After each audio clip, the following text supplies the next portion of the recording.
Alors du coup, on se retrouve pour corriger ce 19, donc on va faire la correction des deux exos, une partie du cours, et ce sera déjà pas mal.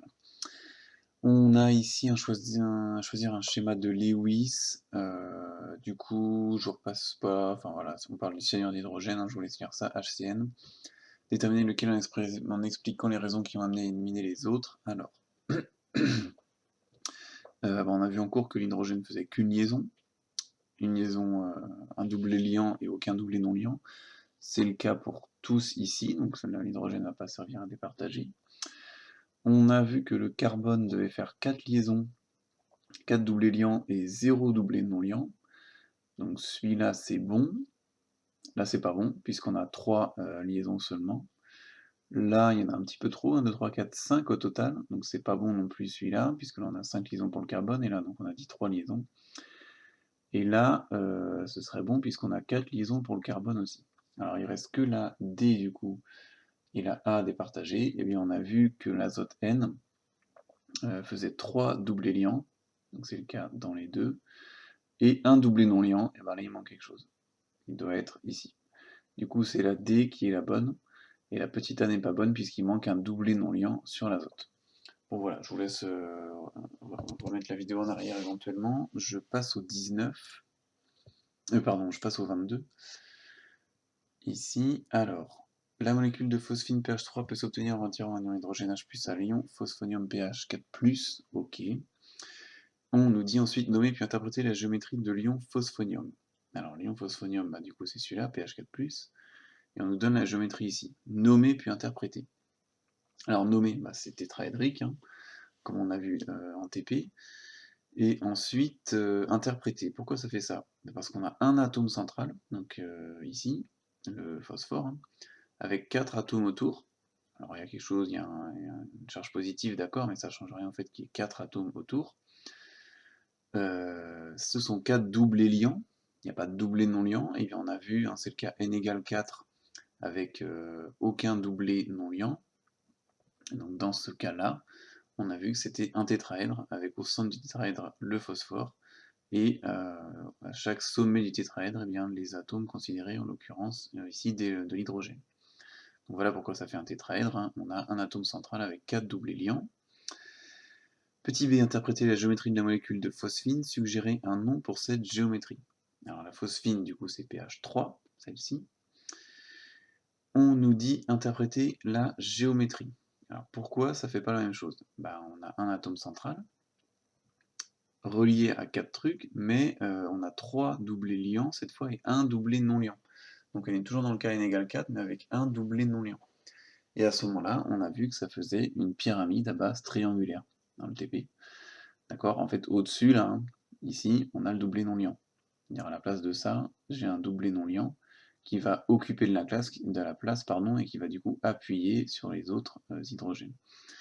Donc c'est pyramide à base triangulaire. Attention, c'est pas plan, hein, c'est vraiment pyramide à base triangulaire. Et interpréter, bah ça on l'a vu en TP, hein, c'est quand on a n égale 4 avec un doublé non liant. Voilà pour ces exercices. On enchaîne avec le cours. Alors du coup, on avait au moins vu la géométrie en TP. Je vais juste là me centrer sur la polarité d'une liaison. Donc on va compléter cette dernière partie. C'est au verso de votre page côté droit, d'accord? Donc verso du cours sur la géométrie des molécules. Et ben, on va introduire la notion de polarité d'une liaison qui est la base de beaucoup de choses pour la suite encore. D'accord? Du coup, une liaison covalente, vous vous rappelez, c'est la mise en commun de deux électrons. Là, on a dit que par exemple H et Cl, ils allaient mettre en commun un électron, qu'ils allaient tourner les électrons, plutôt que de rester chacun sur les atomes, ils allaient se mettre à tourner sur les deux atomes. Et donc, bah voilà, on a déjà vu ça, hein, mais lorsque les deux atomes sont identiques, la paire d'électrons est répartie de manière symétrique entre les deux atomes. Mais si les atomes sont différents, ce qui est le cas quand même très souvent, eh bien les électrons d'un liaison peuvent être davantage attirés par un des deux atomes, voir le schéma ici. Alors je vous le mets sinon sur internet, regardez. Voilà, c'est un peu plus joli et plus zoomé. Dans la liaison HCl, donc je rappelle la représentation de Lewis, c'est juste faire un trait entre les deux. Là, vous avez la superposition de la position des électrons au cours du temps. Les petits points là, gris. Et vous voyez qu'ils tournent un peu partout, hein, on a bien la liaison, ils tournent bien tout autour de HCl. Bon, bien sûr, tout ça c'est en 3D, hein. Mais on voit quand même globalement que ces électrons, ils passent beaucoup plus de temps à côté du chlore que à côté de l'hydrogène. Eh bien, on va dire que la liaison est polaire. Donc c'est ce qu'on va voir là dans cette partie. Alors, voilà, donc ici, le schéma, vous l'avez sur votre feuille, on voit beaucoup moins bien, mais bon. On va définir quoi? Eh bien, ce qu'on appelle l'électronégativité, donc on va noter ça ici. L'électronégativité d'un élément est la tendance d'un élément à attirer le doublé d'une liaison covalente dans laquelle il est engagé. Je vous laisse faire pause pour noter à chaque fois, hein. Et moi je commente. En fait, le chlore, il va beaucoup plus attirer les électrons que l'hydrogène. On va y revenir après, hein, pourquoi ça fait ça et tout ça. Certains atomes attirent plus le doublé d'électrons que d'autres, et donc les électrons ils vont passer beaucoup plus de temps à côté d'eux, c'est tout. Ça reste une liaison, hein, mais vous vous rappelez bien, hein, le Cl, ça fait Cl-, c'est-à-dire que vraiment lui, il a tendance à vouloir capter cet électron à 100% s'il pouvait, alors que l'hydrogène, H, il fait plutôt H+, donc lui, il a plutôt tendance à vouloir le donner. Donc voilà, on retrouve ce caractère-là, c'est-à-dire que même quand ils font une liaison covalente, eh bien le chlore, il va piquer un peu plus, quoi. C'est pas 50-50, ça peut être du 60-40, 70-30, etc. On va pas s'intéresser dans le détail aux répartitions, simplement, je veux juste savoir qu'il y a des atomes qui sont très électronégatifs par rapport à d'autres, enfin plus électronégatifs. De façon générale, quand on prend le tableau périodique, eh bien, vous mettez que l'électronégativité des éléments augmente, alors soit vous mettez une flèche comme moi, soit vous mettez augmente, lorsqu'on se déplace de gauche à droite pardon, dans une période, c'est-à-dire une ligne du tableau périodique. Donc quand vous êtes à gauche, ça va être moins électronégatif que quand vous êtes à droite. Et l'électronégativité des éléments augmente aussi lorsqu'on se déplace de bas en haut dans une famille, c'est-à-dire par colonne, hein, du tableau périodique. Donc tout ce qui est en bas, là, ça va être moins électronégatif que en haut. Monsieur Pauling, le chimiste, hein, a défini une échelle pour tout ça, qui n'est pas du tout à connaître. Ce qui est à connaître, c'est simplement le symbole. Vous voyez, c'est qui, c'est un X un peu tordu comme ça. Qui, K-H-I. C'est un chiffre compris entre 0 et 4, et plus l'électronégativité est élevée, plus l'atome est considéré comme électronégatif. Alors, petit exemple, eh bien, qui de Li, vous voyez l'électronégativité de Li, donc de lithium, est égale à 1 dans cette échelle, et elle est supérieure à qui du fluor, c'est-à-dire l'électronégativité du fluor, qui elle vaut 4 dans cette échelle. On s'en fiche des valeurs, ce qui est important c'est de voir que 4 est plus grand que 1, et donc le fluor est beaucoup plus électronégatif que le lithium. Donc si jamais ils doivent faire une liaison, eh bien le fluor va beaucoup plus attirer le doublé vers lui par rapport au lithium. D'accord? Donc vous n'aurez pas les valeurs, je vous donne simplement comme ça parce que vous pouvez les rencontrer. Mais dans les données, ça sera toujours donné, hein. On vous dira par exemple qui de F supérieur à qui de Li. Voilà, et donc vous devrez savoir que c'est l'électronégativité que l'on note ainsi. Ensuite, les alcalins ont tendance à perdre des électrons, donc peu électronégatifs. Je rappelle que les alcalins, c'est la première colonne du tableau périodique, hein. Donc ici, lithium, sodium, etc., à l'exception de l'hydrogène.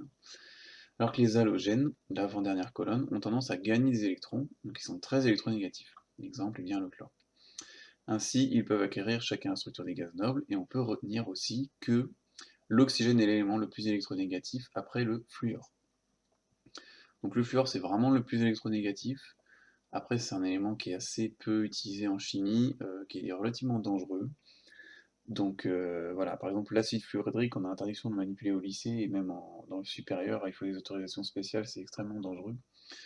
Donc voilà, on manipule pas trop ça, justement à cause de cette électronégativité. Par contre, l'élément vraiment courant, le plus électronégatif, c'est l'oxygène, hein, H2O, dioxygène O2, etc. Bon. Donc l'oxygène, c'est vraiment très électronégatif, ça c'est à retenir. Ensuite, une liaison polaire. Alors, une liaison covalente est polarisée lorsque deux atomes liés ont des électronégativités très différentes. Bien évidemment, si on a deux atomes liés qui sont exactement les mêmes, par exemple Cl2, eh bien Cl et Cl, il n'y en a pas un qui va piquer plus le doublé à l'autre. Il est très électronégatif, d'accord, mais tous les deux sont très électronégatifs, donc en fait, c'est un partage 50-50. Donc pour qu'une liaison soit polarisée, première condition, attention c'est pas la seule, il faut qu'il y ait des électronégativités très différentes. Pareil, j'ai bien dit très différentes, si par exemple vous avez du C et du N, la différence d'électronégativité est trop faible pour que ce soit vraiment polaire. Ça peut l'être un peu, mais bon, voilà, ça dépend d'autre chose. Même vous voyez entre H et C, c'est quasiment la même électronégativité, 2,6, 2,2. Donc il faut vraiment une électronégativité, par exemple O et H, là ça commence à être très très différent. Voilà. Et du coup, si c'est le cas, hein, si on a des électronégativités très différentes, eh bien ils vont pas être répartis de manière symétrique. Le chlore va être beaucoup plus électronégatif que l'hydrogène, par exemple, et donc il va attirer vers lui le doublet. On dit que du coup la liaison HCl est polarisée. Alors, vous comprenez bien que on va pas, encore une fois, faire un gros pâté comme ça à côté de Cl, bon, qu'est-ce que ça voudrait dire, quoi? Donc ce serait pas terrible et surtout illisible quand même tout ça. Donc on a adopté une convention qui est la suivante. En fait, vu que les électrons sont négatifs, eh bien, il va y avoir un peu plus de charge négative là où on a un atome électronégatif. On appelle ça du coup un excédent de charge négative. Et on va le noter delta moins. Alors c'est un delta minuscule, vous voyez, c'est un peu comme un 5 de travers. Delta moins du coup sur l'atome de chlore, donc comme ça. Ça c'est international aussi, hein. C'est pas moi qui invente ça. Et un excédent de charge positive, du coup, noté delta plus sur l'atome d'hydrogène. Delta plus comme ça.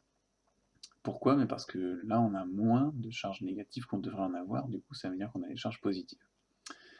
Et donc, dans ce cas-là, on a une molécule qui est polaire. Alors, on va voir ce que ça va changer ensuite, par la suite, hein. Mais c'est vraiment très important. Du coup, on a plusieurs types de liaisons maintenant. Soit la liaison va être covalente apolaire, donc non polaire, quoi, on va appeler ça apolaire. Lorsqu'on relie deux atomes identiques ou alors avec des électronégativités proches, donc par exemple Cl2, O2, etc. Tout ça c'est apolaire. Ou la liaison va être covalente polaire, donc là c'est lorsqu'on va avoir des différences d'électronégativité moyenne à forte.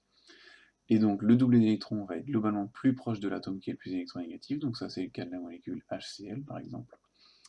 Et vraiment lorsque la différence d'électronégativité est très forte, l'atome le plus électronégatif va pouvoir capter totalement le doublet d'électrons, et du coup c'est plus une liaison covalente, c'est une liaison ionique.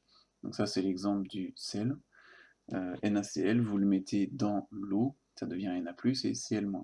Donc là le doublet d'électrons, c'est plus une liaison, ils sont plus liés, hein. Na et Cl ne sont plus liés. Dès que vous les mettez dans l'eau, ils vont se séparer, et d'un côté vous aurez Cl- et de l'autre Na+. Donc nous, ce qui va nous intéresser, en fait, ça va être de déterminer si une molécule est polaire ou pas. Et ça va se faire à l'aide de la géométrie. Donc ça, je vous donne un petit exo à faire pour jeudi. Voilà.